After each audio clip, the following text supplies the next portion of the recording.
الشيطان الرجيم بسم الله الرحمن الرحيم لتجدن أشد الناس عداوة للذين آمنوا اليهود والذين أشركوا ولتجدن أقربهم مودة للذين آمنوا الذين قالوا إنا نصارى ذلك بأن منهم قسيسين ورهبانا وأنهم لا يستكبرون۔ تو پاوے گا سب لوگوں سے زیادہ دشمن مسلمانوں کا یہودیوں کو اور مشرکوں کو، اور تو پاوے گا سب سے نزدیک صحبت میں مسلمانوں کے ان لوگوں کو جو کہتے ہیں کہ ہم نصارہ ہیں۔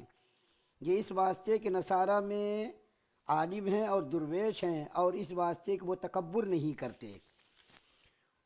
اوپر یہودیوں کا مشرکین سے دوستی رکھنا مذکور تھا، آگے ان کا مع مشرکین کے مسلمانوں سے عداوت رکھنا مذکور ہے، جو اس دوستی کا اصلی سبب تھا۔ اور چونکہ ہر معاملے میں قرآن مجید عدل و انصاف کا سب سے بڑا داعی ہے، اس لیے یہود و نصارہ میں بھی سب کو ایک درجے میں شمار نہیں کیا۔ جس میں کوئی خوبی تھی اس کا بھی اظہار کیا گیا۔ مثلا نصارہ کی ایک خاص جماعت میں بنسبت ان یہود کے تعصب کا کم ہونا، اور ان نصارہ میں جنہوں نے حق قبول کر لیا تھا ان کا مستحق حسن ثنا اور حسن جزا ہونا مذکور ہے۔ اور یہ خاص جماعت حبشہ کے نصارہ کی ہے، جنہوں نے مسلمانوں کو جبکہ ہجرت سے مدینہ کے قبل وہ اپنا وطن مکہ چھوڑ کر حبشہ چلے گئے تھے، کچھ تکلیف نہیں دی۔ اور نصرانی ایسے ہی ہو، وہ بھی حکماً انہی میں شامل ہے۔ اور ان میں سے جنہوں نے حق قبول کر لیا تھا وہ نجاشی بادشاہ اور ان کے مصاحب ہیں کہ حبشہ میں بھی قرآن سن کر روئے اور مسلمان ہو گئے۔ پھر 30 آدمی نبی کریم صلی اللہ علیہ وسلم کی خدمت میں حاضر ہوئے اور قرآن سن کر روئے اور اسلام قبول کر لیا۔ یہی اس آیت کریمہ کا شان نزول ذکر کیا گیا ہے۔ اس آیت کریمہ میں یعنی سورہ مائدہ کی 82 نمبر کی آیت میں اللہ تعالیٰ نے مسلمانوں کو بتایا کہ تمہارا سب سے بڑا دشمن اور سب سے خطرناک دشمن تمہارا یہود ہے۔ دوسرے نمبر پر مشرکین کو کہا، اور تیسرے نمبر پر نصارہ کا ذکر کیا، اور اس کے بارے میں یہ فرمایا کہ یہ یہود و مشرکین کے مقابلے میں مسلمانوں سے محبت ذرا کرتے۔ اللہ تعالیٰ نے بتایا کہ دیکھو یہود تمہارا سب سے بڑا دشمن ہے، یہودیوں سے بڑا تمہارا کوئی دشمن نہیں، مشرکین سے بڑا تمہارا کوئی دشمن نہیں۔ اور ان دشمنیوں کی وجوہات جو بیان کی گئی ہیں، ان وجوہات میں سے مولانا تقی صاحب عثمانی زید احمد ظہور نے 2 وجوہات ذکر کی ہیں۔ ان میں سے پہلی وجہ تو یہ بیان فرمائی ہے کہ ان کی کتاب یعنی توریت، اس کتاب کے اندر نبی کریم صلی اللہ علیہ وسلم کی ایک ایک علامت، ایک ایک صفت بیان کی گئی تھی۔ اور اس کتاب کے اندر یہ بھی لکھا گیا تھا کہ آخری زمانے میں ایک نبی آخر الزماں آنے والے ہیں۔ تو ان لوگوں کو یہ خیال ہوا کہ وہ آخری نبی ہمارے خاندان میں سے ہی ہوں گے۔ آپ کو یہ بتا دوں کہ حضرت ابراہیم علیہ السلام کی 2 بیویاں تھیں، ایک حضرت سارہ اور ایک حضرت ہاجرہ۔ حضرت سارہ سے جو بیٹا پیدا ہوا حضرت اسحاق علیہ السلام، اور حضرت ہاجرہ سے جو بیٹا پیدا ہوا حضرت اسماعیل علیہ السلام۔ حضرت اسحاق علیہ السلام سے بے شمار پیغمبر اللہ نے اس خاندان کے اندر بھیجے، بے شمار پیغمبر اور رسول۔ اور حضرت اسماعیل علیہ السلام کے خاندان میں صرف ایک ہی نبی کو بھیجا جو سید الکائنات اور سید الانبیاء ہوئے۔ تو ان لوگوں کے ذہن و دماغ میں یہ تصور تھا کہ آخری پیغمبر بھی ہمارے خاندان میں ہماری نسل میں سے ہوں گے۔ لیکن جب سرکار دو عالم صلی اللہ علیہ وسلم مکے میں پیدا ہوئے اور قریش خاندان میں پیدا ہوئے اور ہجرت کر کے مدینہ تشریف لے گئے، تو ان لوگوں کی امیدوں پر اوس پڑ گئی۔ اور وہ لوگ جو یہ خیال جمائے بیٹھے تھے اور اپنے دشمنوں کو بھی کہا کرتے تھے دیکھو آخری نبی آنے والے ہیں، اس نبی کو ساتھ لے کر کے ہم تمہارے ساتھ جنگ کریں گے اور تم کو ہم شکست دیں گے۔ لیکن جب ان لوگوں نے دیکھا نبی کریم صلی اللہ علیہ وسلم قریش کے خاندان میں پیدا ہوئے اور مکے کے اندر پیدا ہوئے، اور جب مدینہ تشریف لائے تو ان لوگوں کی امیدیں ساری ختم ہو گئیں، وہیں سے عداوت کا سلسلہ شروع ہوا۔ یہ پہلی وجہ مولانا تقی صاحب نے بیان کی ہے۔ دوسری وجہ یہ مولانا تقی صاحب نے بیان کی ہے کہ یہودیوں کا کاروبار سود کا کاروبار تھا۔ ان کا ہمیشہ سے یہ معمول رہا اور یہ محبوب مشغلہ رہا کہ آپس میں لوگوں کو لڑانا، اور لڑا کر کے کوئی ایک کے ساتھ ہو جاتا تھا، کوئی ایک کے ساتھ ہو جاتا تھا، اور ان کو ہتھیار سپلائی کرنا، اور جب یہ لڑ کر کے تھک جاتے تھے تو یہودیوں کے پاس یہ لوگ آتے تھے کہ بھئی ہمیں پیسوں کی ضرورت ہے، ہتھیاروں کی ضرورت ہے، تو یہ یہود لوگ پیسے بھی دیتے تھے سود پر اور ہتھیار بھی سپلائی کرتے تھے۔ اتفاق سے مدینے کے اندر دو قبیلے تھے، اوس و خزرج، یہ نہایت ہی شریف خاندان اور سعادت مند خاندان، نبی کریم صلی اللہ علیہ وسلم کی برکت سے اور نبی کریم صلی اللہ علیہ وسلم کی دعوت سے یہ لوگ مسلمان ہو گئے۔ جب یہ لوگ مسلمان ہو گئے تو ان کے درمیان کی جو آپس کی لڑائی تھی، حضور صلی اللہ علیہ وسلم کی برکت سے ساری لڑائیاں، ساری جنگیں ختم ہو گئی۔ اور آپ کو یہ میں بتا دوں کہ مدینے میں ایک لڑائی ہوئی ہے اوس و خزرج کے درمیان، جس کو کہتے ہیں جنگ بعاث۔ یہ جنگ بعاث 120 سال تک لڑی گئی، اور اوس و خزرج کے بڑے بڑے سورما، بڑے بڑے جو ہے جنگجو اور بڑے بڑے بہادر اس لڑائی کے اندر مقتول ہوئے۔ لڑ کر کے یہ لوگ نڈھال ہو گئے، پریشان ہو گئے، اب یہ لوگ جو ہے لڑنے کی طاقت نہیں رکھتے تھے۔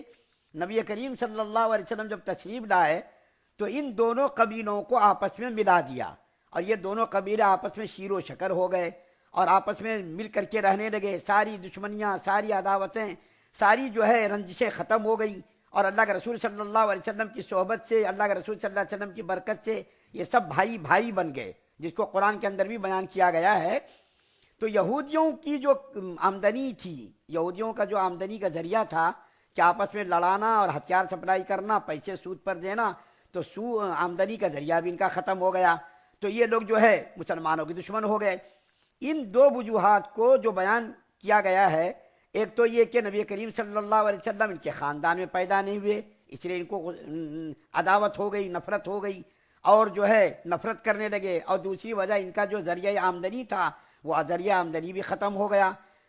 تب سے لے کر اب تک یہودی مسلمانوں کے کٹر دشمن نمبر 1، آج تک اور قیامت تک، جب تک کہ دجال نہ آ جائے، خروج دجال کے ساتھ بھی یہ یہودی لوگ ہی شامل ہونے والے ہیں، اور یہودی لوگ ہی دجال کا ساتھ دینے والے ہیں۔ اس کے بعد حضرت عیسیٰ علیہ السلام آسمان سے نازل ہوں گے، پھر دجال کو قتل کریں گے، تو اس وقت جو ہے یہودیوں کا خاتمہ ہوگا۔ لیکن اس سے پہلے تو یہ سینکڑوں سال گزر گئے، اور آئندہ بھی یہ یہودی لوگ مسلمانوں کے دوست ہونے والے نہیں۔ تو سب سے پہلا نمبر جو مسلمانوں کا دشمن ہے وہ یہودی ہے۔ اس کے بعد پھر دوسرا نمبر اللہ تعالیٰ فرماتے ہیں کہ قریش، مکہ کے جو کفار تھے یا مشرکین تھے، یہ مسلمانوں کے دشمن نمبر 2 تھے۔ اور تیسرے نمبر پر اللہ تعالیٰ فرماتے ہیں ان دونوں جماعتوں کے بنسبت تیسری جو جماعت ہے نصرانیوں کی، یہ مسلمانوں سے زیادہ قریب ہیں۔ آپ کو یہ بھی بتا دوں کہ جس پس منظر میں یہ قرآنی آیت نازل ہوئی ہے، اس پس منظر کے حالات کو اللہ تعالیٰ نے بیان فرمایا ہے کہ نبی کریم صلی اللہ علیہ وسلم کے حکم سے مسلمان حبشہ کی ہجرت کر کے گئے۔ حبشہ کے بادشاہ نے، نجاشی نے اور وہاں کے لوگوں نے مسلمانوں کا ساتھ دیا، مسلمانوں کو پناہ دی، کھانے پینے کا انتظام کیا، ان کی راحت کا انتظام کیا، اور اس کے بعد پھر وہاں کے بہت سارے لوگ مدینہ آئے، 30 لوگ، بعض لوگ کہتے ہیں 70 لوگ، بعض کہتے ہیں 50 لوگ، بعض کہتے ہیں 60 لوگ حبشہ سے آئے مدینہ، اور ان لوگوں نے قرآن پاک سن کر کے جو ہے اسلام قبول کر لیا، روئے بھی، اور اس کے بعد نجاشی بادشاہ نے بھی اسلام قبول کر لیا۔ تو جس پس منظر میں یہ آیت کریمہ نازل ہوئی ہے، اس پس منظر کا ذکر ہو رہا، ورنہ عام طور پر نصرانی بھی مسلمانوں کے بہت بڑے دشمن ہیں۔ ایسا نہیں کہ مسلمانوں کے دوست ہیں، یہود اور کفار مشرکین کے مقابلے میں تھوڑا سا ان کے دل کے اندر مسلمانوں کا ہمدردی ہے، لیکن موجودہ دور میں آپ تاریخ کا مطالعہ کیجئے، 100 سال کی تاریخ کا جب آپ مطالعہ کریں گے تو پتہ چلے گا کہ جتنی بھی جنگیں ہوئی، چاہے وہ ہیروشیما کی جنگ ہو، جاپان کی جنگ ہو، ناگاساکی کی جنگ ہو، ان تمام جنگوں میں نصرانیوں نے لڑائی کی ہے، اس میں امریکہ کا نمایاں رول رہا ہے، اور انہوں نے جنگیں کی ہیں، اور اسلامی ملکوں کو تباہی بربادی کے دہانے پر پہنچانے والا یہ یورپ ہی ہے۔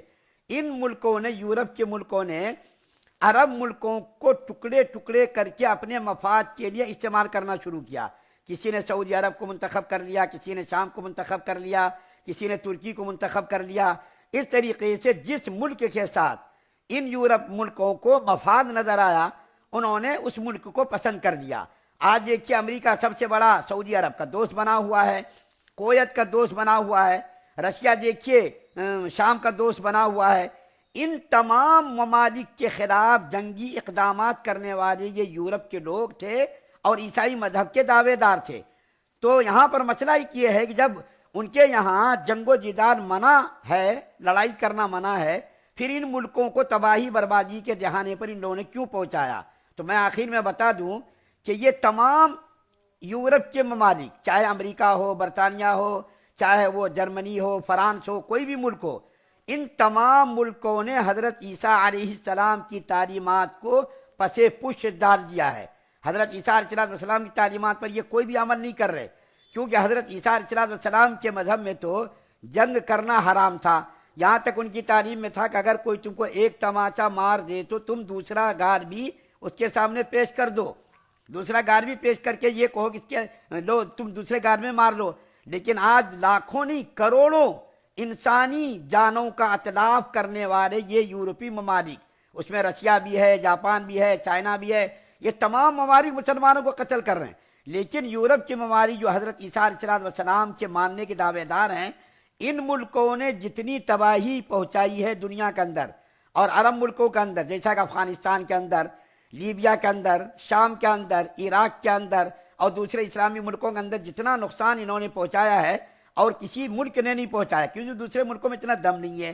تو عیسیٰ علیہ السلام کی تعلیمات کو نظر انداز کرنے کا نتیجہ ہے صرف زبان سے یہ دعوے کرتے کہ ہم عیسائی ہیں، حضرت عیسیٰ علیہ السلام کے ماننے والے، لیکن دل سے ان میں سے کوئی ملک بھی حضرت عیسیٰ علیہ السلام کی تعلیمات پر عامل نہیں ہے، حضرت عیسیٰ علیہ السلام کی تعلیمات کو ماننے کے لیے تیار نہیں۔